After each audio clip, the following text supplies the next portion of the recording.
Friends first అయితే ఈ Instagram video చూడండి, తర్వాత దీనికి వచ్చిన కామెంట్స్ చదువుదాం. Let's go. నేను ఎవ్వని జోలికి పోను, అగర్సే నా జోలికి వస్తే ఎవ్వరు నొదలను.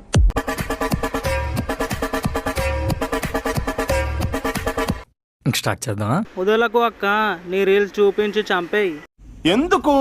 సరదా జస్ట్ ఫర్ ఫన్ మ్యాన్. వదలకు వదలకు. జై నరాలక్క. మొహం పగిలిపోద్ది. మరి అంత కరువులో ఉన్నావు మరి. వేసేసాడు, బాగా వేసేసాడు. నీ జోలికి రావాలంటే వాడు ఖచ్చితంగా కరువు ప్రాంతం నుండి రావాలి. అంతేగా అంతేగా. వదిలే అక్క, మా ఇంటికి పోవాలి. అది అవదమ్మా. అక్క, ఈ రోజు రాఖీ కడతావా నాకు? నువ్వు సూపర్ రా. నీలాంటి వాళ్ళని కూడా లైఫ్ దూల తీరుస్తుంది, కొంచెం వెయిట్ చెయ్యు. అది అవదమ్మా. ఎందుకు?